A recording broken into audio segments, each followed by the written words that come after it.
इस कार्यक्रम के पुण्यार्चक हैं श्री 1008 श्री दिगंबर जैन ज्ञानोदय महाअतिशयकारी तीर्थ क्षेत्र नारेली, अजमेर, राजस्थान।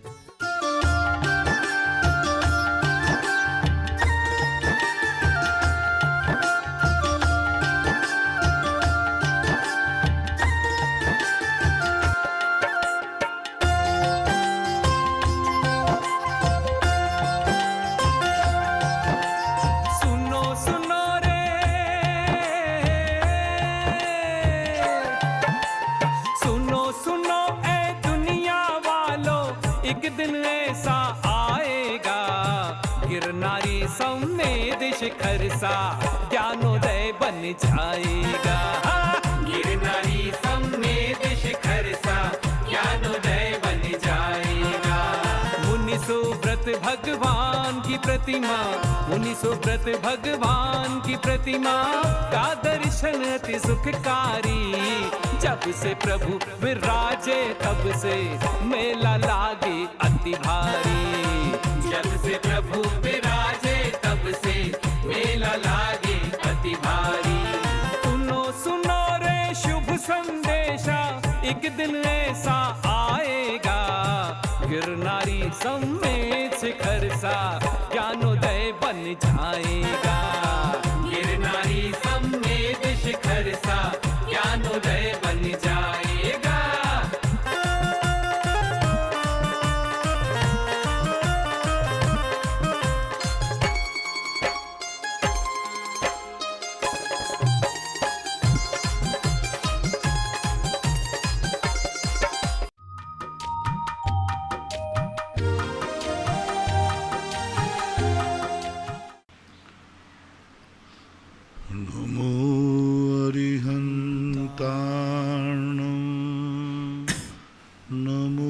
सिद्धार्णं नमो आयर्याणं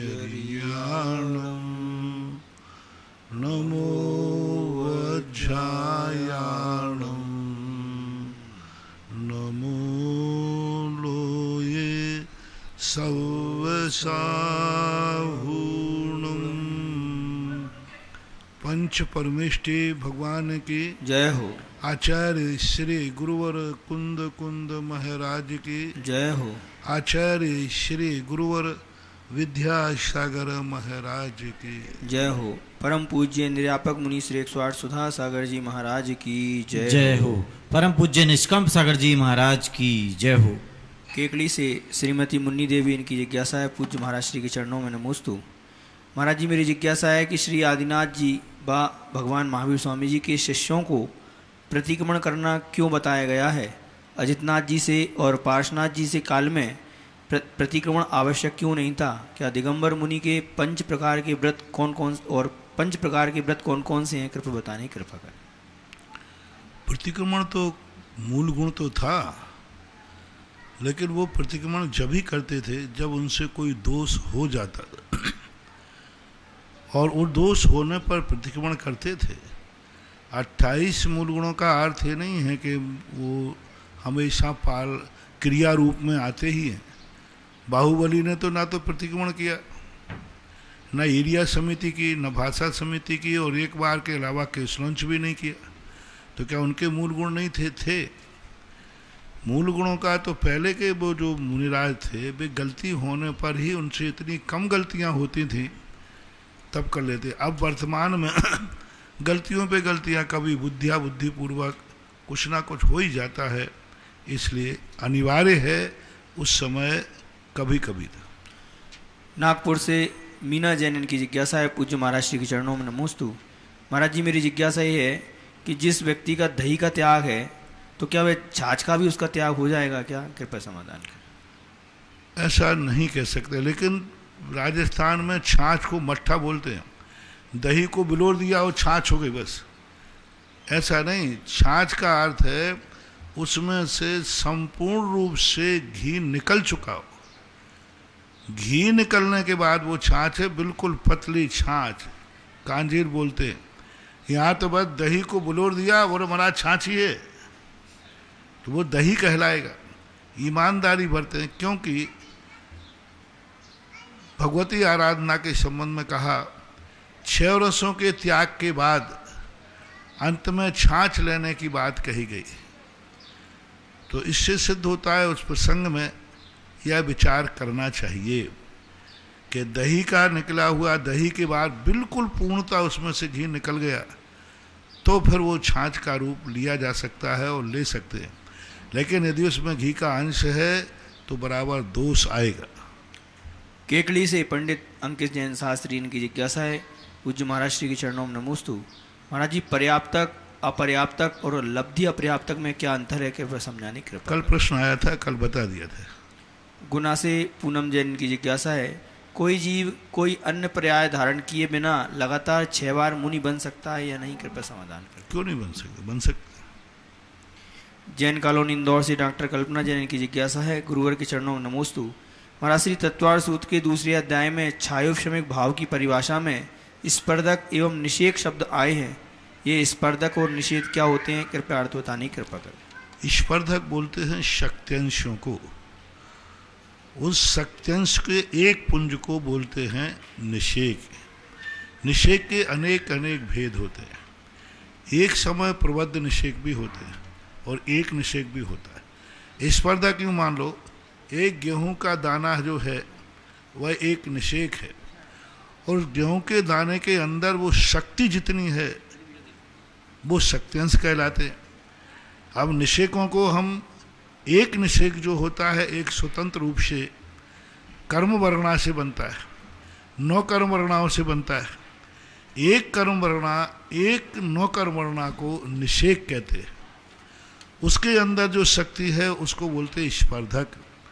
अब इसको समय प्रबद्ध निषेक, एक समय प्रबद्ध निषेक में अनंत अनंत निषेक होते हैं, उसको एक समय प्रबद्ध निषेक कहते हैं, ऐसा जानना चाहिए।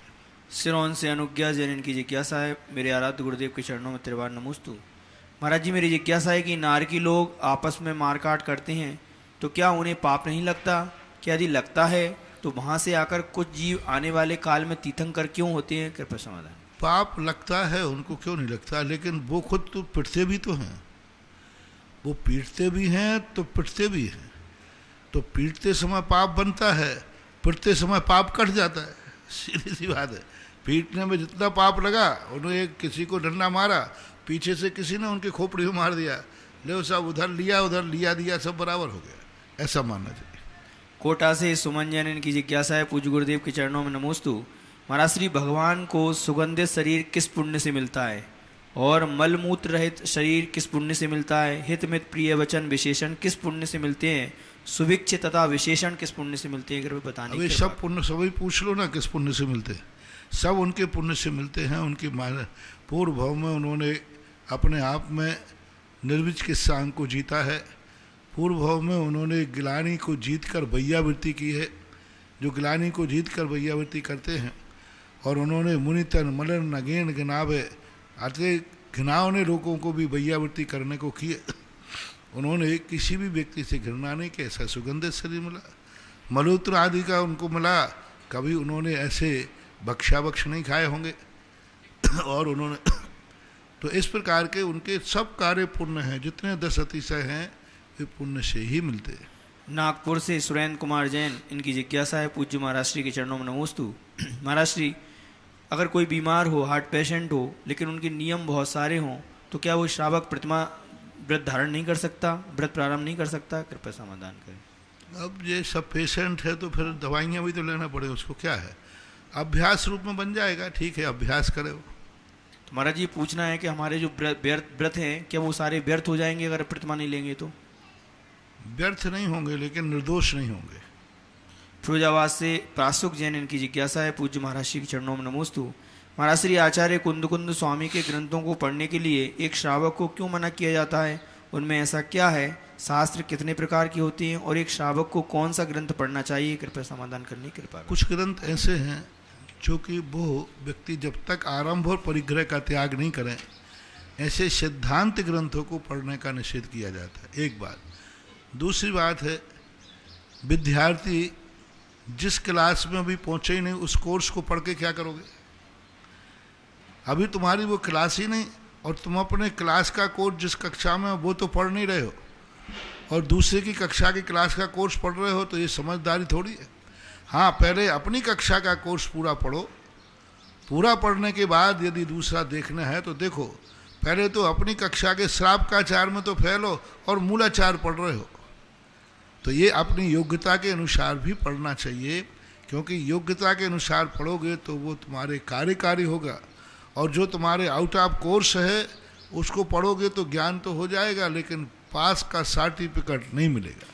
परवणी महाराष्ट्र से सुंदरलाल सिंह जी, इनकी जिज्ञासा है, पूज्य गुरुदेव के चरणों में त्रिवार नमोस्तु। महाराज जी, मेरी जिज्ञासा है कि जो जीव 11वें गुण स्थान से नीचे आने के बाद कब और कितने भव के बाद मोक्ष जा सकता है, और उपसम श्रेणी जीव कितनी बार चढ़ सकता है, कृपया समाधान करने की। उपसम श्रेणी चढ़ने के बाद भी व्यक्ति अर्ध पुद्गल परावर्तन काल तक भटक सकता है, असंख्यात 24 तक अधिकतम।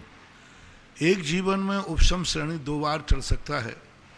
पूरे जीव अनंतानंत काल में व्यक्ति 4 बार उपसम श्रेणी चढ़ सकता है, 4 बार से ज़्यादा। ऋषभ जैन, नमोस्तु महाराज श्री। महाराज जी, मेरी जिज्ञासा है कि जो मंदिर का निर्माण करवाने के लिए राशि प्रदान करता है वो खुद वह कर्जदार है, जिसने लिया है उनका पैसा नहीं देता है और धर्म में कार्यों में पैसा देता है, क्या उसको मंदिर के निर्माण कार्यों का पुण्य प्राप्त होगा, कृपया समझ। कोई व्यक्ति कर्जदार है, मंदिर में दान देता रहता है लेकिन बाहर का पैसा नहीं देता, तो उसको पुण्य लगेगा कि नहीं लगेगा? क्यों नहीं लगेगा? वो चीज़ अलग है, ये चीज़ अलग है, और वो किस रूप में कर्ज है, कैसा है, ये सब चीज़ों पर विचार किया जाएगा। इसको एकांत रूप से हम निषेध और समर्थन नहीं करेंगे, ये विचारणीय विषय है। विनय गंगवाल, इनकी जिज्ञासा है, पूज्य महाराज श्री के चरणों में नमोस्तु। महाराज श्री, पंचमेरु जी नंदीश्वर द्वीप के जिनाले में विराजित जिन बिंब के वर्ण और आकार, उनकी सुंदरता का वर्णन आपके मुख से सुनकर हम उनकी कल्पना में साक्षात दर्शन करने का सौभाग्य अर्जित करना चाहते हैं, कृपया क्या ये संभव है, समाधान। वर्ण का तो कोई उल्लेख मिलता नहीं है। अकृत्रिम चैत्यालयों में वर्ण कैसा है ये विशेष उल्लेख एकदम अलग से नहीं मिलता। सामान्य रूप से श्वेत कलर के, सामान्य रूप से स्वर्ण कलर के, इस प्रकार का वर्णन मिलता है। नक के जैसे होते हैं, ओंठ लाल हैं, आँखें नीली हैं, मतलब जैसी होती हैं वैसी हैं। तो इस प्रकार का कुछ वर्णन नंदीश्वर भक्ति के अंतर्गत किया है पूज्यवर कुंद महाराज ने, पूज्यपाद स्वामी नंदीश्वर महाराज कुंद भगवान ने तो मात अंचलिका लिखी है। पूज्यपाद स्वामी महाराज ने थोड़ा सा वर्णन किया है, लेकिन पूरे समय अकृत्रिम चैत्यालयों की मूर्तियों का वर्ण क्या होता है इसके संबंध में कोई विशेष स्पष्ट उल्लेख नहीं है। बस इतना है, वे रत्नमयी होती हैं, रत्न खचित होती है। उदयनगर इंदौर से प्रियंक जैन की जिज्ञासा है, पूज्य गुरुदेव के चरणों में त्रिवार नमोस्तु। महाराज श्री, अभी हम पंचम काल भरत क्षेत्र जम्बूद्वीप में हैं और हम सब ये जानते हैं कि 2.5 द्वीप जहाँ तक मनुष्य जा सकते हैं, और इन 2.5 द्वीपों में 5 भरत, 5 विदेह, 5 ऐरावत क्षेत्र होते हैं। विदेह क्षेत्र को हटा दें तो 5 भरत और 5 ऐरावत क्षेत्र हैं। तो मैं ये जानना चाहता हूँ कि क्या 5 भरत और 5 ऐरावत क्षेत्र में काल अभी समान है, जैसे यह पंचम काल है, तो दूर से क्षेत्रों में भी यही है क्या? और अगर है तो हम इन 10 क्षेत्रों में कहीं भी जा सकते हैं या वापस आ सकते हैं, कृपया समाधान करें। 5 भरत क्षेत्र, ऐरावत क्षेत्र में यही काल है, सब कुछ ऐसा ही व्यवस्थाएं चल रही हैं। हो सकता है वहाँ भी कोरोना फैलाओ, ऐरावत में भी हो, कोई कह नहीं सकते, लेकिन जो पंचम काल की व्यवस्थाएं आज हैं से 5 भरत 5 ऐरावत में हैं, लेकिन हम और आप वहाँ जा नहीं सकते। रचना जैन, इनकी एक जिज्ञासा है, पूज्य गुरुदेव के चरणों में नमोस्तु। महाराज जी, जिस व्यक्ति पे सबसे ज़्यादा भरोसा होता है और उसी व्यक्ति से हमको धोखा क्यों मिलता है, कृपया समाधान करने की कृपा। वो क्या कहता है? जिस व्यक्ति पे सबसे ज़्यादा भरोसा होता है उससे ही हमको धोखा क्यों मिलता है? उससे धोखा, अरे वही तो धोखा देगा, जो उससे भरोसा नहीं वो धोखा क्या देगा? वो तो भरोसा ही नहीं। सगा व्यक्ति ही दगा दे तभी तो मजा है, और वही तो दगा कहलाता है। बाकी जो अपना सगा है ही नहीं, वो तो उसका दगा का सवाल ही नहीं उठता। आज प्रातःकाल का प्रवचन आप सुने, कितनी बड़ी बात है। जितने अपने अनुकूल हैं वे ही हमारे लिए ज़्यादा शांति का कारण हैं, और भवांतरों में भी जितने बैर भाव देखे हैं उन्हीं में देखे जो कल सगे थे और आज दुश्मन हैं। देखो ना, 2 भाई की तरह जन्मते हैं और दुश्मन की तरह मरते। सब में देख लीजिए तो ऐसे कितने लोग हैं, जितने जितने बैरी बने हैं वो कहीं ना कहीं पहले से रागी थे। कहते हैं ना, अधिक मीठा में कीड़ा जल्दी पड़ते। राग का अंत नियम से द्वेष में होता है। दो पार्टनर बहुत अच्छी तरह मित्रता से साझेदारी करते हैं, लेकिन जब बंटवारा होता है तब दुश्मन बन जाते हैं। तो ये संसार की नीति है कि राग हमेशा द्वेष में परिवर्तन करके ही नष्ट होता है बहुतायत। सावधान रहना चाहिए। हर व्यक्ति पर इतना विश्वास मत करो कि वो दगा दे जाए और तुम्हें पता ही नहीं चले। अपने खुद के ऊपर इतनी सावधानी रखो ना। हमारे नीतियों में कहा गया, अपने मन पर भी विश्वास मत करो। अच्छा जो राजा होता है वो अपने मन पर भी विश्वास नहीं करता। ये मन का भी कोई भरोसा नहीं, कब कहाँ बिगड़ जाए। यहाँ तक कि अपने परिवार में अपनी पत्नी पर विश्वास मत करो। राजा के लिए कहा, हर बात इतने विश्वास, क्योंकि क्या पता पत्नी पीहर की है, कहीं अपने माँ बाप को बता दे, वहाँ से बात लीकेज हो जाए। अपनी माँ पर भी विश्वास मत करो, राजा से कहा। और जब उन्होंने अपने खुद के मन पर विश्वास करने को कह दिया कि मन भी विश्वसनीय नहीं है। अच्छे व्यक्ति जो होते हैं वे अपने मन पर भी विश्वास नहीं करते, क्योंकि मन कभी इतना अच्छा हो जाता है और कभी इतना खोटा हो जाता है कि कई बार तो स्वयं पर झुंझलाहट आती है। स्वयं के ऊपर झुंझलाहट आती है कि मन क्या तमाशा कर रहा है। कभी तो इतनी विशुद्धि बढ़ा देता है और कभी इतने निकृष्ट परिणाम कर देता है। ज्ञानी व्यक्ति को जितनी झुंझलाहट दूसरों पर नहीं आती, उसको अपने खुद के मन पर आती है। इसलिए कहा कि मन को काबू में रखो और मन पर ज़्यादा विश्वास मत करना। तो अपने आप मेरा तो यही कहना है, नीतियाँ यही कहती हैं, अपने जीवन पर सदा पूर्ण विश्वास किसी पर नहीं करना। कोई भरोसा नहीं है। आस्तीन के सांप हैं, मुंह में राम बगल में छुरी। अपने लोग भी हमारे लिए बहुत धोखा देते गए। कौन सा संबंध है ऐसा शास्त्रों में जिसमें धोखा नहीं दिया। माँ ने सुकौशल को खाया, भाई ने भाई को मारा। कितना एक संबंध बताओ जिस संबंध में कहीं ना कोई एक्सीडेंट ना हुआ हो। सावधानी ही, कुंद भगवान यही कहते हैं, तुम्हारा यत्नाचार ही तुम्हारी जिंदगी की सुरक्षा है। कोई सुरक्षित नहीं। कितने बॉडीगार्ड लगा दो, इंदिरा गांधी को बॉडीगार्ड नहीं मारा था। करोड़ों रुपया खर्च हो रहा था, सालों भर में करोड़ों खर्च होता था सुरक्षा में। लो, सुरक्षा कर्मी ने इंदिरा गांधी को मार दिया। अपने लोग ही मार देते, अपने लोग ही मार डाले, और मारते ज़्यादातर निकटवर्ती ही हैं। विश्वसनीय व्यक्ति ही विश्वासघात करता है। सावधान रहो, यही बात। महाराज श्री, आपने प्रवचन में कहा था ना, विश्वास में विष का वास होता है। आपने प्रवचन में कहा था विश्वास में विष का वास होता है। हाँ, विश्वास में एक गाना आता है ना, विश्वास में विष का वास है, ऐसा। दिल्ली से SK जैन की जिज्ञासा है, पूज्य गुरुदेव के चरणों में त्रिवार नमोस्तु। महाराज जी, मेरी जिज्ञासा है कि अगर कोई बात है तो मन में रखना ही श्रेष्ठ है या मन से बाहर निकाल देना सबसे श्रेष्ठ है? कृपया समाधान। बाहर निकाल करके दूसरे पे फेंक देना। निकालने का अर्थ क्या? वहाँ निकालो जहाँ तुम्हें शांति मिले और सामने वाला आकुल व्याकुल नहीं हो। अपने मन में कोई बात चल रही, दूसरे को कह के उसको और शांत कर दो, दूसरे की ओर शांति भंग कर दो। निकालने का भी स्थान होता है। कोई भी अंदर यदि घुटन हो रही है तो उसको कहाँ निकालना चाहिए? ऐसे व्यक्ति के सामने निकालो जहाँ पर वो भी चिंता में ना जाए और तुम्हारे लिए भी कोई समाधान दे सके। भोपाल से महक जैन की जिज्ञासा है, 16 कारण भावनाओं में बहुश्रुत भक्ति भावना का आया है, तो महाराज जी बहुश्रुत भक्ति भावना का अर्थ क्या है? बहुश्रुत की बात है कि यानी आकुलता, ऐसा मैं सब शुद्ध ज्ञान करूं और करूं, इतना याद कर लिया, इतना पढ़ लिया। अपने आप पढ़ने की आकुलता, ज्ञान की आकुलता, स्वाध्याय करने के प्रति लगन, बहुश्रुत, बहुत, यानी कभी कितना भी पढ़ ले वे तो भी ये कि अभी तो मैंने कुछ पढ़ा ही नहीं, अभी तो मैंने कुछ पढ़ा ही नहीं, अभी तो बहुत पढ़ना है, बहुत ज्ञान करना है, बहुत ज्ञान करना है। कभी भी तत्व चिंतन से आघाता नहीं है।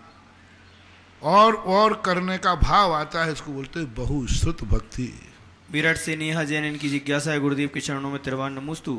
महाराज जी, क्या हम मंदिर से गंदोदक लाकर और उसमें कपड़ा भिगो दें और जब कपड़ा सूख जाए तो उस कपड़े को जल में भिगोकर गंदोदक के रूप में इस्तेमाल कर सकते हैं क्या? देखो, ये आगम का वचन तो है नहीं, आपकी श्रद्धा है।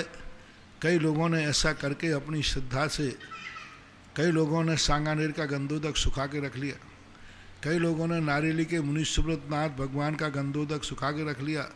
आज भी उनके समाचार आते हैं, महाराज हमारे पास उस समय नारेली के मुनि सुब्रतनाथ भगवान का गंदोदक का कपड़ा लगा है। जब भी हम बीमार होते हैं उस गंदोदक में पानी डालते हैं कपड़े में और लगा लेते, हमें बड़ा फ़ायदा होता है। अब ये श्रद्धा का विषय है, आस्था का विषय है। इसमें कोई मिथ्यात्व भी नहीं है, इसमें कोई धर्म का नाश ही नहीं है। आस्था का बहुत बड़ा रूप है बंधुओं, आस्था बहुत बड़ी है। आस्था में जहाँ होती है वहाँ नकारना नहीं, पर जहाँ मिथ्यात्व का दोष आए, गुरु कुदेव को शास्त्रों का दोष आए, वहाँ की श्रद्धा को नकारना, इसमें कोई बाधा नहीं है, ऐसा करते हो तो। कोटा से नविता जैन इनकी जिज्ञासा है पूज्य महाराज श्री के चरणों में नमोस्तु। महाराज श्री, अगुरु लगत्व और अवगाहनत्व का सिद्धों में क्या क्या कार्य होता है? ये दोनों एक से ही प्रतीत होते हैं, कृपया समझाएं। नहीं, दोनों में अंतर है। अवगाहनत्व का अर्थ है कि अपने सिद्ध दशा जहाँ है वहाँ अनंत परमाणुओं को, अनंत धर्माधर्म द्रव्यों को, अनंत आने वाले सिद्ध परमेश्वर को अवगाहन देना। और अगुरु लघु गुण का अर्थ है प्रति समय जो पर्याय निकल रही हैं, अगुरु लघु गुण के विकार को अर्थ पर्याय कहते हैं। तो जो अर्थ पर्याय निकलती हैं उनके लिए अभिभागी प्रतिषेध देना। और सामान्य गुण का अर्थ है कि ना तो कम देना ना ज़्यादा देना, ना भारी करना ना अधिक हल्का करना। तो दोनों बिल्कुल भिन्न है, दोनों का स्वभाव भिन्न है। दिल्ली से नीरजा जैन इनकी जिज्ञासा है गुरु जी के चरणों में त्रिवार नमोस्तु। महाराज श्री, अगर कोई व्यक्ति कोई स्तोत्र बिना अर्थ समझे पढ़े और उच्चारण भी पूरी तरह सही ना हो पाए तो उसे कौन से कर्म बंध का आश्रय होगा? कृपया गलती नहीं करना, लेकिन गलती होती है तो कोई बात नहीं, आपको कोई बंध, लेकिन गलती चलाकर नहीं करना। जितनी सावधानी हो उतनी सावधानी बरतना चाहिए। और अच्छे लोग जब मिलते हैं तो उनसे उच्चारण करना सीख लेना चाहिए। चरगवा से प्रबल जैन की जिज्ञासा है पूज्य महाराज श्री के चरणों में नमोस्तु। महाराज श्री, प्रथमोपशम, सम्यक दर्शन, मनः पर्याय ज्ञान, परिहार विशुद्धि, संयम और आहारक द्विक, ये चारों में से कोई एक ही होता है, सभी साथ साथ क्यों नहीं होते? कृपया समाधान करें। इनके योग सारों की बिल्कुल विपरीत स्थिति है। प्रथमोपशम सम्यक दर्शन के साथ मनः पर्याय ज्ञान इसलिए नहीं होता क्योंकि वो एक अंतर्मुहूर्त में इतना निर्विकल्प रहता है कि वहाँ मनः पर्याय ज्ञान के जानने करने की कोई विकल्प नहीं आता। परिहार विशुद्धि संयम वाले के साथ उपशम श्रेणी उपशम वाला करेगा कैसे? और यूँ मानना चाहिए इनका नियोग है। कुछ प्रकृतियाँ अपने आप स्वभाव से निषेध है इनका। सभी इंद्रियां हैं लेकिन सभी इंद्रियों का काम अलग अलग है।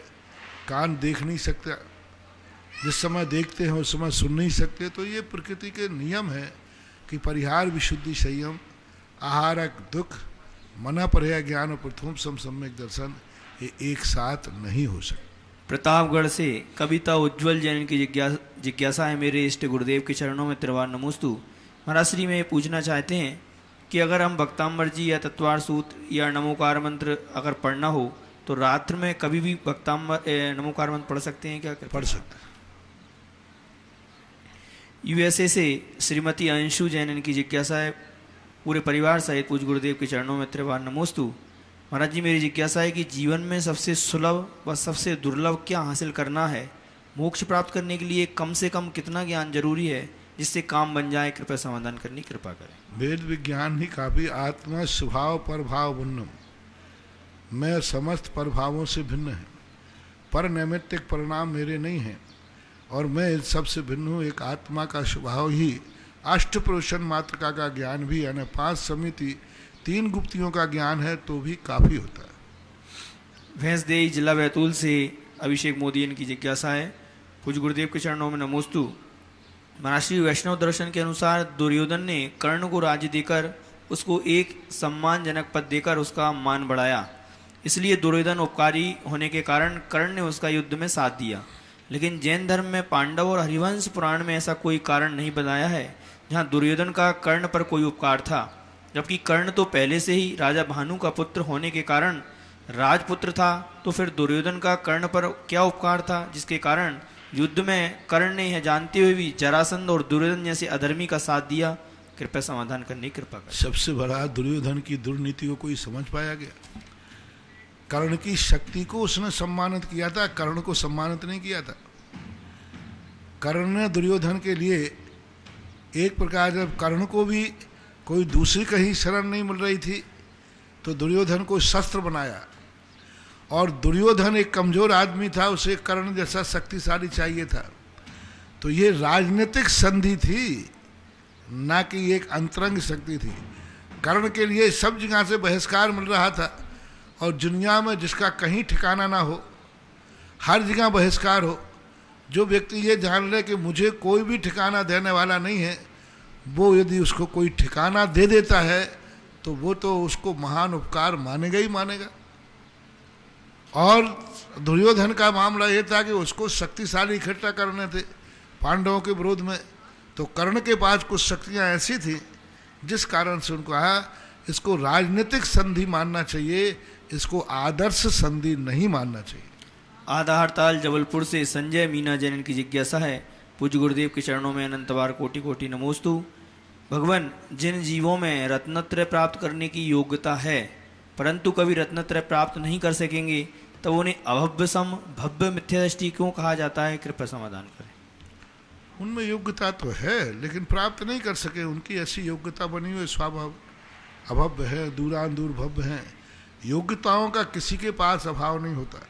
केवल ज्ञान प्राप्त करने की शक्ति अभव्य के पास भी होती है। केवल ज्ञानावरणी कर्म को बंद को वो भी बंद कर रहा है, लेकिन कभी उसकी शक्ति प्रकट नहीं होगी, ये मानना चाहिए। नोएडा से योगेश कुमार जैन की जिज्ञासा है। पूज्य मुनि श्री के चरणों में त्रिवार नमोस्तु। मुनिवर, आपने प्रवचन में बताया था कि माँ बाप के चरण छूकर कोई भी कार्य में जाना चाहिए, उससे मंगल ही होता है। महाराज श्री, जिनके माता पिता स्वर्ग सिधार गए हों तो क्या उनके चित्र को दर्शन कर जा सकते हैं? क्या कर सकते हैं, कोई बाधा नहीं, लेकिन चित्र के पैर आदि नहीं पढ़ना। मात्र एक स्मृति आ जाती है।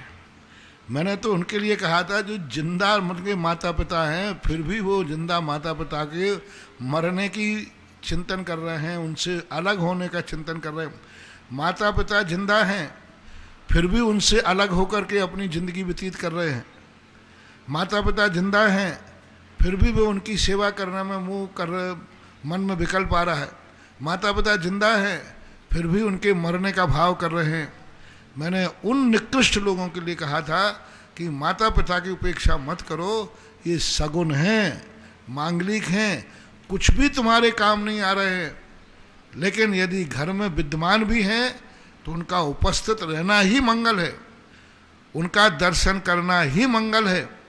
वे भली कामों में पड़े हैं, वे भली पैरालिसिस में हैं, वे भली किसी भी अवस्था में हैं, घर में जो बुजुर्ग होते हैं उनकी उपस्थिति शगुन के रूप में मानना चाहिए, शुभ के रूप में मानना चाहिए। वे किसी काम के नहीं हैं, लेकिन उनकी वर्गणाओं से, उनके आशीर्वाद से, उनके चरण स्पर्श से वो तुम्हारे बिगड़े काम बनाने में मंगल हो सकते हैं, लोक मंगल की अपेक्षा से। ऐसा जाना। अंकित जनन की जिज्ञासा है। पूज्य महाराज श्री के चरणों में त्रिवार नमोस्तु। महाराज श्री, मेरी जिज्ञासा है कि आदिनाथ स्वामी से पहले भी मुनि बने होंगे, अगर बने थे तो उनकी आहारचर्या किस प्रकार होती थी? क्योंकि उस समय के लोगों को आहारचर्या के बारे में जानकारी थी नहीं। कृपया समाधान करें। 18 कोड़ा कोड़ी सागर वर्ष व्यतीत हो जाने के पहले, क्योंकि 9 कोड़ा कोड़ी सागर वर्ष के जो एक काल 10 कोड़ा कोड़ी सागर वर्ष का होता है। पहले 9 कोड़ा कोड़ी उत्सर्पणी के, फिर 9 कोड़ा कोड़ी अवसर्पणी के, 18 कोड़ा कोड़ी सागर वर्ष पहले इस भारतवर्ष में मुनि महाराज हुए हैं। अब कितना लंबा काल निकल गया, 18 कोड़ा कोड़ी सागर निकल जाने के बाद फिर जाकर के उसके पहले मुनिराज थे, सब भूल भाल गए, चर्या ऐसे ही थी, ऐसे ही रूप था। सारंगपुर से डॉक्टर अंकित जैन पुरवाल, इनकी जिज्ञासा है। पूज्य गुरुदेव के चरणों में त्रिवार नमोस्तु। महाराज जी, मेरी जिज्ञासा है कि अलोकाकाश का स्वभाव कैसा है इसमें अवकाश देने की शक्ति है, कृपया समाधान करने की शक्ति। बराबर है, अवगाहन देने की शक्ति बराबर आलोक आकाश में है, क्योंकि आकाश अखंड द्रव्य है। आष्टा से डॉक्टर मगन जैन की जिज्ञासा है, परम पूज्य परम उपकारी गुरुदेव के चरणों में त्रिवार नमोस्तु। महाराज जी, सभी द्रव्य अपने अपने में रहते हैं, फिर आकाश द्रव्य कैसे सभी द्रव्यों को अवगाहन दे सकता है, कृपया समाधान उमा करें। स्वामी महाराज ने एक सूत्र लिख दिया, स्वप्रतिष्ठित। आकाश द्रव्य सबको सहारा देता है और आकाश स्वयं स्वप्रतिष्ठित है, ऐसा उसका नियत है, नियोग है। अहमदाबाद से वृत्तिका जैन इनकी जिज्ञासा है, गुरुदेव के चरणों में त्रिवार नमोस्तु। गुरुदेव, महावीर पुराण में उल्लेख मिला है कि हरिशयन कुमार अष्टमी एवं चौदस के दिन पाप कर्मों को त्याग कर प्रोषद व्रत का आचरण करते थे, तो गुरुदेव ये प्रोषद व्रत क्या होते हैं, कृपया इनको समझाने की कृपा करें। पुरुष दो बाद यानी प्रतिमा होती है, पहली प्रतिमा, दूसरी प्रतिमा, तीसरी प्रतिमा, चौथी प्रतिमा को पुरुषदोपवास कहते हैं। न्यूयॉर्क और पुरुषदोपवास का अर्थ होता है सप्तमी को एकासन करना, अष्टमी को उपवास करना और नौमी को एकासन करना, 13 को एकासन करना, 14 को उपवास करना और पूनम को अमावस्या को एकासन करना। ये उत्कृष्ट प्रोषद कहलाता है। मध्यम प्रोषद कहलाता है कि सप्तमी और नौमी को दोनों टाइम खाना, अकेला अष्टमी का 14 का उपवास करना। जघन्य प्रोषदोपवास कहलाता है सप्तमी, अष्टमी और नौमी तीनों दिन एकासन करना। और सामान्य रूप से अंत में कहा गया है कम से कम अष्टमी 14 को एक टाइम भोजन तो करना ही, इससे आगे कोई प्रोषद नहीं होता। न्यूयॉर्क से कुलदीप जैन की जिज्ञासा है, गुरुवर के चरणों में त्रिवार नमोस्तु। महाराज जी, पादानुसारिणी रिद्धि, चतुर्दश पूर्वित्व, अष्टांग महानिमित्त, ये रिद्धियों के नाम है महाराज जी, इनकी ये क्या होती हैं, कृपया समझाने की कृपा करें। पादानुसारिणी पहली, चतुर्दश पूर्वित्व, अष्टांग महानिमित्त। पादानुसारिणी होती है पद के अनुसार। एक पद को याद कर लेते हैं, मान लो नमः श्री वर्धमानाय, ये एक पद हो गया। अब इस पद को लेकर के वो पूरा का पूरा इस संबंधी विषय का पूरा ज्ञान कर लेते हैं। और चतुर्दश पूर्व तो होते ही है, 14 पूर्वों का ज्ञान विशेष रूप से होना। अष्टांग महानिमित्त होते, अष्ट महानिमित्त होते हैं।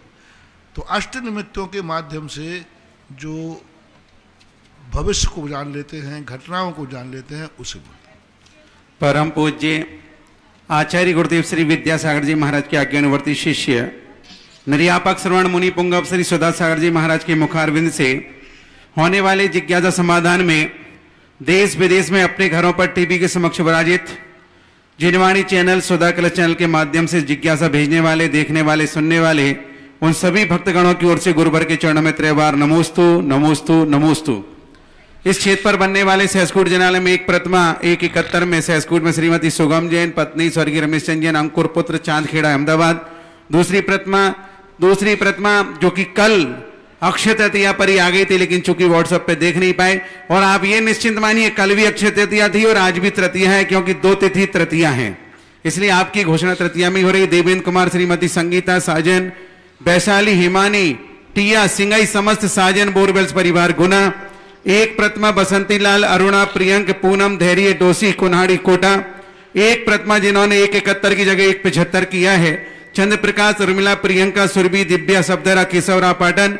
एक प्रतिमा देवेंद्र कुमार पारस, श्रेया, सविता, साड़ूमल निवासी प्रवासी टीकमगढ़। और तीर्थ रक्षक बनने में 11 में शांतिलाल, संतोष देवी, विकास, पिंकी, दीपक, प्रिया, काम, यामिनी, कौशल, दर्शिल, तेजिका, छावड़ा, फलटन बाजार, गुवाहाटी। और जिन्होंने क्षेत्र जीर्णोद्धार हेतु 11,000 रुपए की राशि दी है, अशोक कुमार, उर्मिला, अंशु, पूजा, रिद्धि, कासरीवाल परिवार, दुर्गापुरा, जयपुर। 11,000 उमेश, अरुणा, रीतु, निवेश, अनुकृति, पंकज, आमर्स। 11,000 रुपए की राशि सौकांत, सैला, प्रकाश, अनूप, मुगली, प्रांजल, जतिन मेहता, केवल, जतिन मेहता, कोल्हापुर महाराष्ट्र। और एक 11,000 रुपए की राशि अरहम एवं बिमल जैन, मुक्तासर, पंजाब से। चंदोदय तीर्थ में चलने वाले चांदखेड़ी में विधान असीम कालीन में नाम आए हैं हर्ष आकांक्षा सेठी, श्रीमती मखमली बाई, माणक चंद सेठी, आबा प्रकाश सेठी, इंदौर। एक विधान महावीर जैन, रूपा सुरेश, सुशीला रानी, तोषित वैभव जैन, आगरा। और चंदोदय तीर्थ में एक और विधान आया है अशोक कुमार, अभिषेक, सुधीर जैन, सन्मति प्लास्टिक, स्मृति नगर, इंदौर। आइएगा हम चलते हैं जिज्ञासा समाधान की ओर रिकॉर्डिंग के माध्यम से। ललितपुर से शीलचंद जैन, अनोरा परिवार का निर्यापक मुनि पुंगव श्री सुधा सागर महाराज को त्रिवार नभोस्तु। गुरुवर, हमारी जिज्ञासा है कि तीर्थंकरों को श्रीवत होता है तो यह श्रीवत क्या जन्म से आता है कि बाद में होता है, और बाद में होता है तो कब होता है? जैसे बाहुबली भरत आदि को नहीं है, तो हे गुरुवर, और इस श्रीवत की क्या महत्ता है? इस श्रीवत एक प्रकार का एक समाधान शुभ संकेत होता है। जिनके 5 कल्याणक मनाए जाते हैं वे तीर्थंकर श्रीवत्स का चिन्ह लेकर के ही आते हैं। 1008 चिन्हों में श्रीवत्स को भी एक चिन्ह विशेष रूप से होता है। लेकिन पृथ्वानु के ग्रंथों में बहुत सारे राजाओं के संबंध में श्रीवत्स की चर्चा है। राजा अरविंद को श्रीवत्स का चिन्ह था, ऐसा शास्त्रों में आता है। और भी कई लोगों को श्रीवत्स का चिन्ह था। भरत चक्रवर्ती के संबंध में भी मिलता है कि वो श्रीवत्स से सुशोभित थे। लेकिन सबके लिए हो कोई नियम नहीं, लेकिन पंच कल्याणक वालों को जरूर होता है। यूँ मानना चाहिए श्रीवत्स एक उनकी सारी एक मंगलता का, सारी उनकी पवित्रता का एक प्रतीक होता है। श्रीवत्स ही बगलाता है ये अपनी बाह्य और अभ्यंतर दोनों लक्ष्मी के स्वामी होंगे। लेकिन स्वामी तो बाह्य लक्ष्मी बहुत सारों के पास होती है। श्रीवत्स का अर्थ है इनकी दोनों पक्षों की जो लक्ष्मी है ये जगत कल्याणी होगी, ये इनकी लक्ष्मी का कभी दुरुपयोग नहीं करेंगे। श्री यानी लक्ष्मी, वत्स यानी उसका सदुपयोग सारे जगत के लिए करेंगे, सारे जगत के कल्याण के लिए करेंगे। उनकी शक्ति कभी किसी को दुख देने वाली, विनाशक नहीं होती। यह श्रीवत्स का विशेष रूप कहलाता है। मूर्तियों में श्रीवत्स के स्थान से ही सबसे बड़ी ताकत होती है। इसलिए मैं कहता हूँ हमेशा गंधोदक जब भगवान के ऊपर पड़े तो वो श्रीवत्स को स्पर्श करके आना चाहिए। श्रीवत्स को स्पर्श करके जो गंधोदक आएगा वो गंधोदक ज़्यादा एनर्जी होगी, ज़्यादा पावरफुल होगा और उसके अंदर एक अलग प्रकार की ऊर्जा आती है। इसलिए श्रीवत्स के बहुत सारे विकल्प, बहुत सारे मंगल स्वरूप होते हैं। अगली जिज्ञासा पुनः रिकॉर्डिंग के माध्यम से। परम पूज्य निर्यापक श्रमण के चरणों में हम सब बहनों का कोटिसा नमन। मुनिश्री, जिज्ञासा है कि 93 प्रकृति की सत्ता वाला क्या उपसम श्रेणी चढ़ सकता है? नाम कर्म की 93 प्रकृति होती है और 93 प्रकृति में तीर्थंकर प्रकृति की सत्ता वाला है। और यदि वह उपसम श्रेणी चढ़ता है तो फिर 11वें गुणस्थान से गिरेगा अभी, तो फिर वर्धमान चारित्र कैसे बनेगा? जबकि 93 की सत्ता वाला उपशांत मोह में भी बनाया है, तो वह कैसे घटित होगा? जिज्ञासा है। 93 की सत्ता वाला उपसम श्रेणी बहुत अच्छी तरह चढ़ सकता है। इसको 2 तरीके से विचार करें। गौमरसार जीव कांड में और पूज्य बलबीर सेन स्वामी महाराज ने भी, सभी आचार्य इसमें एक मत हैं, तीर्थंकर की सत्ता 11वें गुण स्थान तक पाई जाती है। उसका मूल कारण 2 तरीका। पहला तरीका है कि किसी जीव ने तीर्थंकर प्रकृति का बंध कर लिया और अभी इसी भाव में मोक्ष नहीं जा रहे हैं, तो तीर्थंकर की सत्ता तो बन गई, लेकिन उस भाव में वे उपशम से नहीं चढ़ सकते। देवायु का बंध है या किसी ने आयु बंध नहीं किया, देवायु का बंध कर लिया या आयु का बंध नहीं किया और तीर्थंकर प्रकृति का बंध कर लिया, और वो जाकर के उपशम श्रेणी चढ़ सकते हैं 2 बार, और मरण करके वो सर्वार सिद्धि या अन्य यथायोग विमान में चले गए। तो तीर्थंकर प्रकृति का बंध हो जाने से तीर्थंकर की सत्ता बन गई और उपश्रेणी चढ़ा गया, उसी भाव में मोक्ष नहीं गया। दूसरा प्रसंग, किसी जीव ने उसी भाव में तीर्थंकर प्रकृति का बंध किया है जिनके अभी 5 कल्याणक नहीं हुए।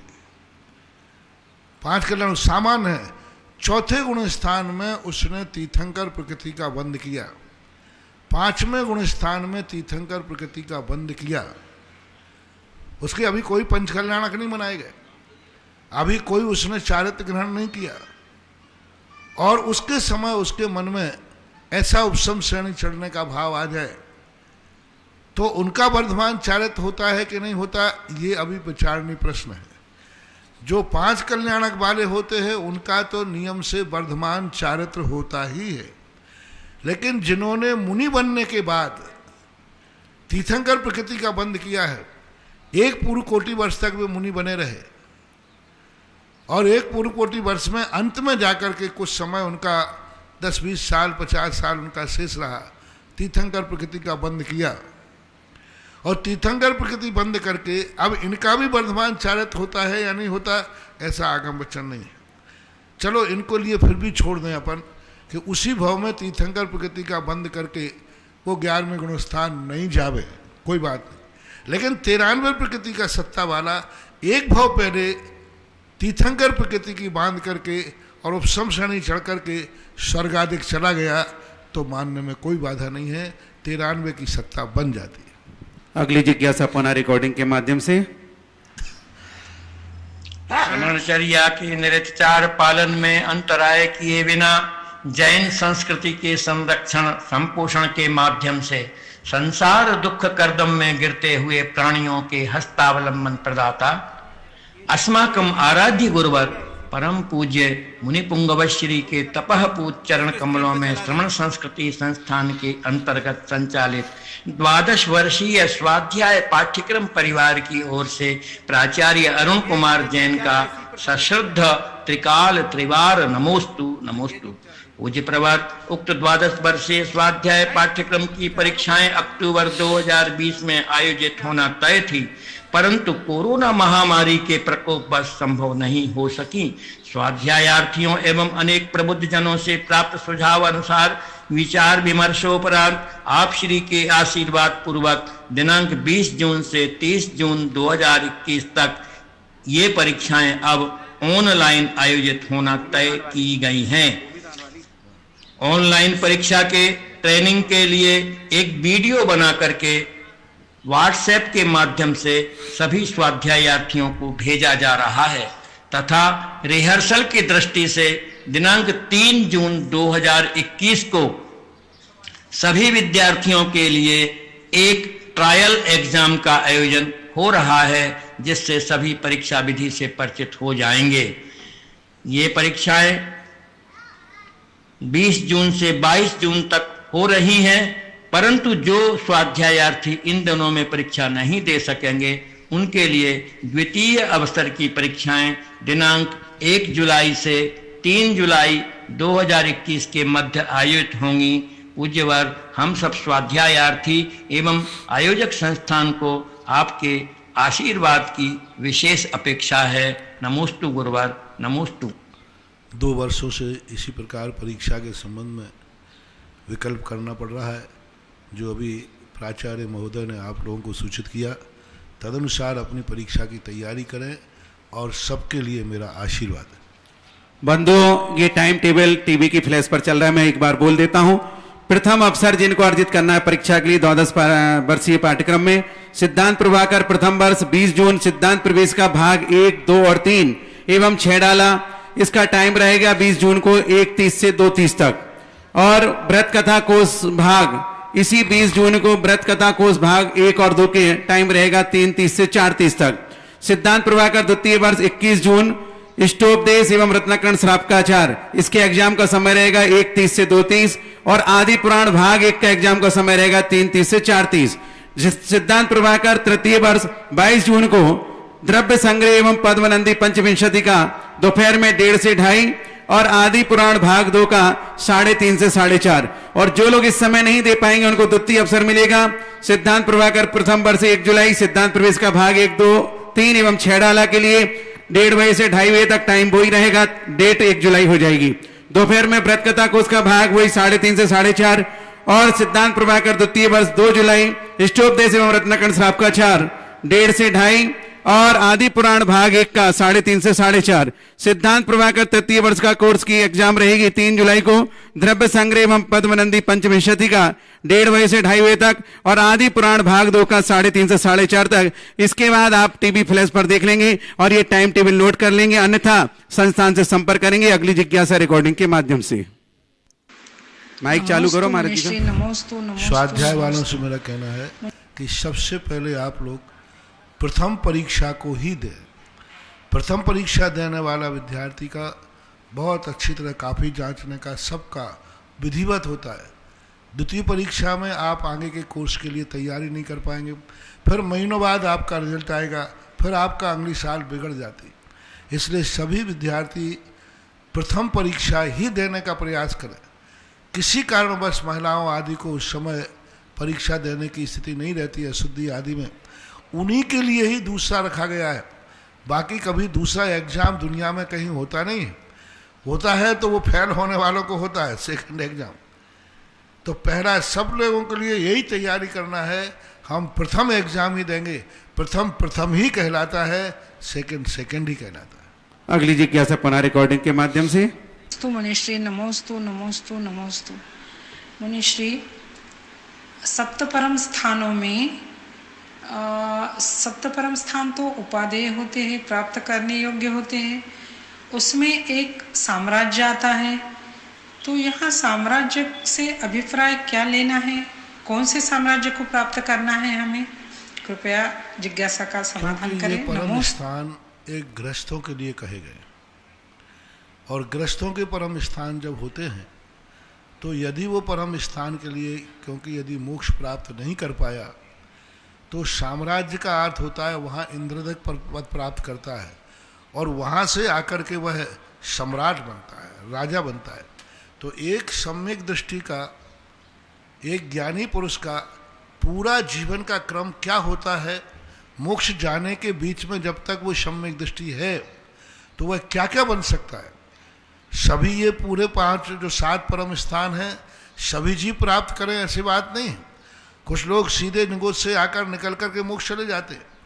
ये एक परिभ्रमण काल का कि सम्यक दर्शन जिस जीव के पास है, और तो वो सम्यक दृष्टि क्या करता है, यहाँ से सम्यक दर्शन रहेगा, वहाँ से देव इंद्रादिक पद प्राप्त करेगा, वहाँ से आएगा तो उच्च कुल में आएगा, उच्च कुल में आएगा राजा महाराजाओं के यहाँ जन्म लेगा, आएगा तो दीक्षा लेगा, संयम लेगा। तो ये 7 परम स्थान जो हैं ये इस अपेक्षा से उत्कृष्ट की अपेक्षा मानना चाहिए, अधिकतम। जैसे इसके लिए तो ये साम्राज्य का अर्थ है अच्छे कुल में समस्त प्रकार के अभावों से रहित, एक इज्जत वाला, धन वाला, स्वस्थ वाला, वैभव वाला, हुकूमत वाला, इन सब से युक्त होगा। समंत्रभद्र महाराज ने लिखा ना, ओजस तेजो विद्या विजय विभव सनाथा महाकुला माँ हरता मानव तिलका भवंती दर्शन पूता। सम्यक दृष्टि को क्या कहा, मानव तिलक होता है वो। तो उन्होंने जिस ढंग से कहा वही तो यहाँ साम्राज्य का अर्थ है। ऐसा अगली जिज्ञासा पुनः रिकॉर्डिंग के माध्यम से। प्रातः स्मरणीय परम श्रद्धेय गुरुवर के चरणों में बारंबार नमोस्तु। मैं स्वीटी गौरव छाबड़ा, दिल्ली से। गुरुवर, मेरा प्रश्न है कि अगर सम्यक दृष्टि तत्वार्थ सूत्र पढ़ता है तो उसको सम्यक ज्ञान होता है, परंतु अगर मिथ्या दृष्टि तत्वार्थ सूत्र पढ़े तो उसे मिथ्या ज्ञान प्राप्त होता है। तो क्या फिर मिथ्या दृष्टि कभी भी सम्यक ज्ञान प्राप्त नहीं कर पाएगा? यहाँ पर मिथ्या दृष्टि किसे कहा है और हमें कैसे पता चले कि हम सम्यक दृष्टि हैं? नमोस्तु गुरुवर। तत्वार्थ सूत्र मिथ्या दृष्टि नहीं पढ़ सकता ऐसा नहीं कहा। पहली बात तो हम मिथ्या दृष्टि का निर्णय कैसे करें? निर्णय ही नहीं हो सकता। यदि आप ये कहें कि हम चरणानुग के अनुसार, वो जैन कुलीन है, शुद्ध आचरण पाल रहा है, षड आवश्यक पाल रहा है, तो हम चरणानुग के अनुसार उसे सम्यक दृष्टि मान लेते हैं। तो चरणानुग के अनुसार सम्यक दृष्टि मान लेंगे तो ठीक है, फिर उस अपेक्षा से आप कह सकते हैं। लेकिन जो गृहीत मिथ्या दृष्टि है वो भी तत्वार्थ सूत्र आदि पढ़ने में कोई बाधा नहीं हो सकता है। उसको पढ़ करके वह करे, पढ़ सकता है। हाँ, ये बात जरूर पूज्यवर वीरसेन स्वामी ने धवला जी में कहा कि सिद्धांत और सूत्रों को सम्यक दृष्टि को ही पढ़ावे।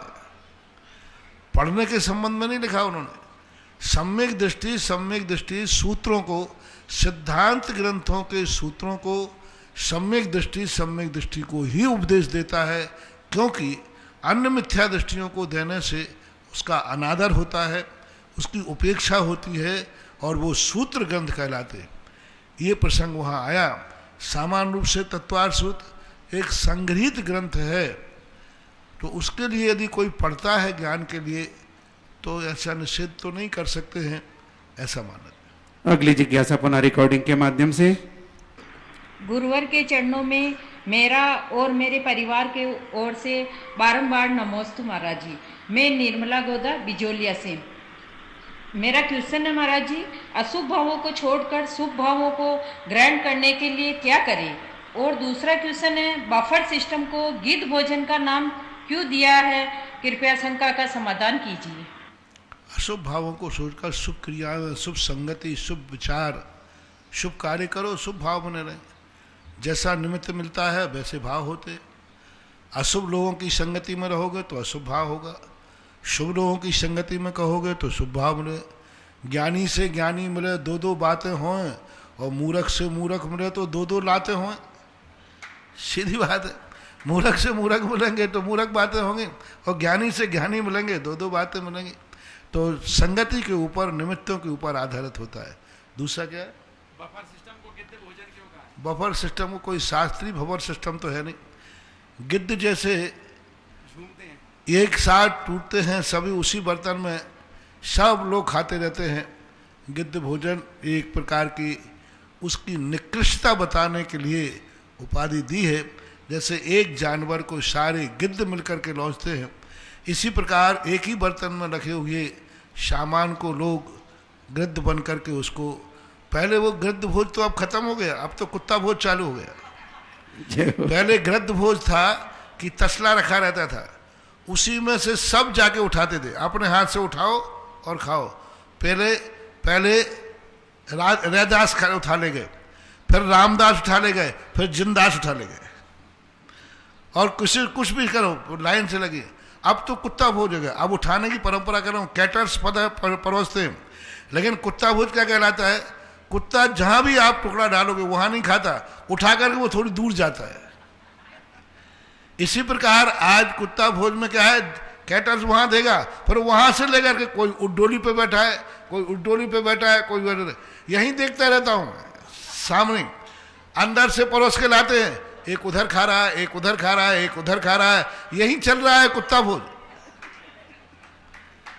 अंदर से लाते हैं और बढ़िया एक थाली में लाएंगे अंदर से, और खाते भी चले आ रहे हैं, सब देख रहा हूं, बिल्कुल खाते चले आ रहे हैं। और बाहर भोज वही सही है, जिस स्थान पर परोसा जाता है उसी स्थान पर खाया जाता है। पहले पत्तल परोसी जाती थी, उस स्थान से उठ करके कहीं नहीं जाएगा वो, और यदि बीच में उठ गया तो उसको दंड मिलता था। तो जहां भोजन परोसा जाए एक स्थान पर बैठो, भोजन लेने नहीं जाओ, भोजन देने वाला तुम्हारे पास आवे, वो भोजन कहलाता है। ये तो भिखारियों का भोजन है। तुम लेने जाते हो, वहां कैटर्स करा दो, बोले माए ऐसा लेना पड़ता है, थाली हाई करना पड़ता है। और वास्तविक रूप से स्वाभिमान के साथ बैठो, तुम्हारी थाली लाके रखेगा वो, और यहां आके परोसे, वो भोजन सम्माननीय भोजन करता है। तुम्हें जाकर के मांगना पड़ रहा है, और लेकर के भी वहां नहीं खाओगे, यहां वहां भटक के खाओगे। तो अब तो थोड़ा विकास हो गया, पहले तो गिद्ध भोजन चलता था, अब कुत्ता भोजन चलता है। अगली जिज्ञासा पुनः रिकॉर्डिंग के माध्यम से। मेरे गुरुवर के चरणों में बारंबार नमोस्तु नमोस्तु नमोस्तु। मैं मंजुलता छाबड़ा जयपुर से। महाराज जी, इस कोरोना काल में आपने कल अक्षय तृतीया पर दान का महत्व बताया, और दोपहर में विधान भी बहुत ही अच्छे तरीके से हुआ जो हम सब ने किया। प्रदीप भैया जी ने बहुत ही शुद्ध उच्चारण के साथ हवन के मंत्र पढ़े। तो प्रश्न यह है महाराज जी, क्या विधान के बाद हवन होना अनिवार्य है, और इन मंत्रों का क्या अर्थ है? हमें इनके भाव समझा दीजिए। नमोस्तु महाराज। पहली बात तो ये हवन होना जरूरी है। हवन में क्या होता है कि हमने जो पूजाएं की हैं, उन पूजाओं का मुझे फल क्या मिलना चाहिए, उन पूजाओं के बदले में हम क्या चाहते हैं, और उस सारी चीज़ों का मंगल स्वरूप है। पुण्यावाचन भी इसे बोलते हैं। इसलिए हवन का अब सभी मंत्रों के अर्थ बता नहीं सकते, आध घंटे में होता है पूरा हवन। हर मंत्र के अलग अलग व्यवस्थाएं हैं, अलग अलग मंत्र हैं। सच जाता है, परम जाता है, ऐसे सब लिखे। तो ये सब शुभ भावना है। मैंने जो पूजा की है उससे मैं सच जाति को प्राप्त हूँ, परम जाति को प्राप्त हूँ। और भी जो है, अब किताब हो तो हमें एक सब बता देते हैं, अब जिज्ञासा में तो सीमित बता पाएंगे। उन सब ने अपनी भावना, मैंने पूजा किस पर्पज से की, मुझे क्या क्या चाहिए है, उन सब की अभिव्यक्तिकरण है। इसलिए हवन के बिना विधान का समापन नहीं होता है, हवन होना ही चाहिए। अगली जिज्ञासा पुनः रिकॉर्डिंग के माध्यम से। मुनिश्री, मैं सौम्या जैन जबलपुर से आपके चरणों में बारंबार नमोस्तु निवेदित करती हूँ। मुनिश्री, जैसा कि सभी विधान, शांति विधान, भक्तांबर विधान करने के बाद हम हवन क्रिया करते हैं और उस हवन क्रिया में हम धूप खेते हैं, परंतु मुनिश्री ऐसे कई मंदिर हैं जहाँ पर हवन की जगह पर पुष्प थाली में डालते हैं। तो क्या मुनिश्री ये पुष्प डालना हवन की जगह सही है? क्या ऐसा कर सकते हैं? और अगर ऐसा करते हैं तो क्या इसमें हमें उतना ही पुण्य मिलता है जितना हवन करने में मिलता है? मुनिश्री जिज्ञासा। देखो, एक कल आजकल कोई चावलों कुछ चावलों से, कुछ लौंगों से करते, ठीक नहीं। अग्नि में ही हवन होना चाहिए।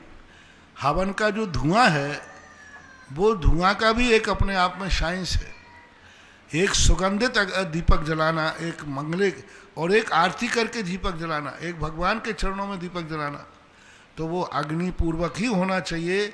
बस ये है कि उसमें धूप आदि शुद्ध हो, मर्यादित हो, और मर्यादित ही धूप डालना चाहिए। बाजार की आदि धूप नहीं डालना चाहिए, लेकिन अग्नि से ही हवन होना चाहिए।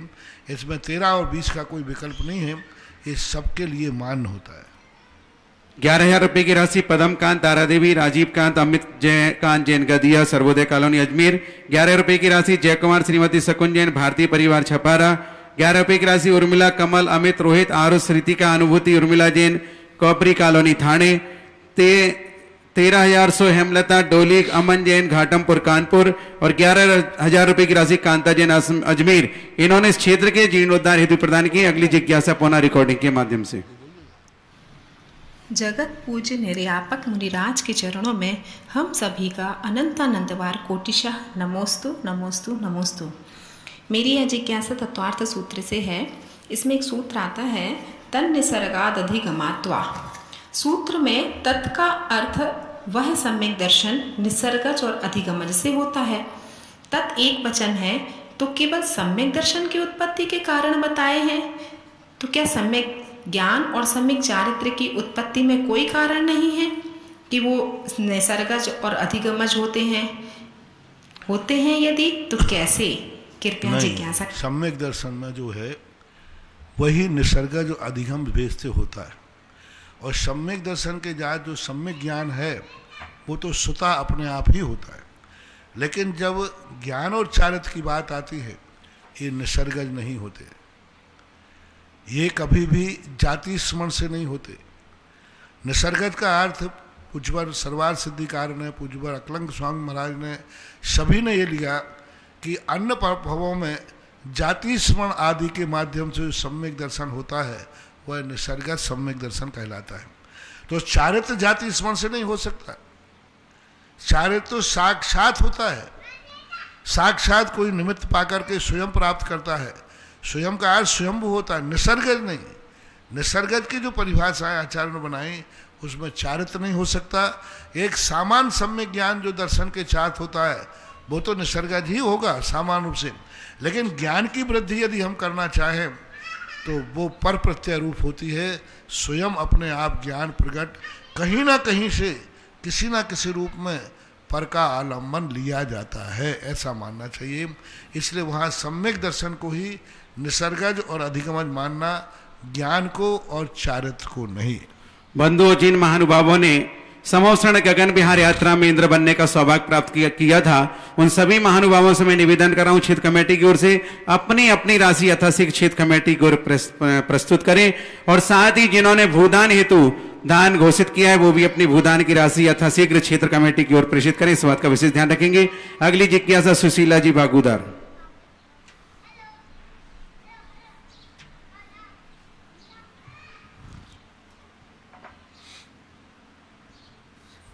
मेरे आराध्य गुरु को मेरा और मेरे परिवार की तरफ से कोटि कोटि नमस्तु नमोस्तु नमोस्तु। महाराज जी मेरा ये प्रश्न है कि औदायिक भाव औपाधिक भाव किसे कहते हैं? औदायिक भाव औपौधिक भाव ये दोनों एक ही भाव कहलाते हैं। औपाधिक कहलाते हैं कि किसी निमित्त को लेकर के, औदय कहलाते हैं कर्म के उदय को लेकर के। तो ये दोनों भाव निषेध हैं, हे हैं। जैसे अपने जिस कर्म का उदय आया अपन ने वैसे ही परिणाम कर लिए। क्रोध का उदय आया क्रोध कर लिए, राग का उदय आया राग कर लिया, द्वेष का उदय आया द्वेष कर लिया। जैसे कर्म के उदय आए वैसे औदैहिक भाव। औपाधिक भाव कहलाते हैं जो सामने आया, दुश्मन आया तो हमने गुस्सा कर लिया, अपना प्रिय व्यक्ति आया राग कर लिया। जैसा सामने निमित्त आया वैसे ही हमारे परिणाम हो जाते हैं, ये औपपाधिक कहलाते हैं। और वो कर्म सिद्धांत को लेकर के है, ये सामान्य नौ कर्म को लेकर के है, ऐसा माना। इस प्रकार से जिज्ञासा समाधान संपन्न हुआ। आज नवदा भक्ति पूर्वक निरंतर इस कार्यक्रम के पुण्यार्चक थे श्री 1008 श्री दिगंबर जैन ज्ञानोदय महाअतिशयकारी तीर्थ क्षेत्र नारेली, अजमेर, राजस्थान।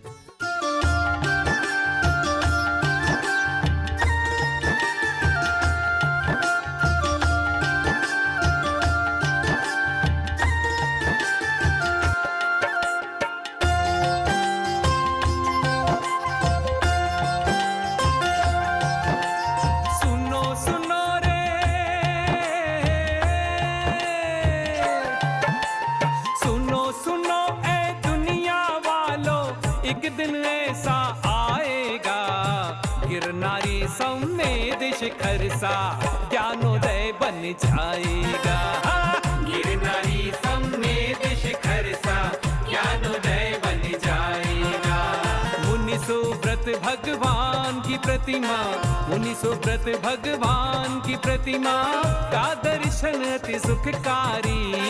जब से प्रभु विराजे तब से मेला लागे अति भारी। जब से प्रभु विराजे तब से मेला लागे अति भारी। सुनो सुनो रे शुभ संदेशा, एक दिन ऐसा आएगा। गिरनारी समेत शिखर सा ज्ञानोदय बन जाएगा। गिरनारी समेत शिखर सा ज्ञानोदय बन जाएगा।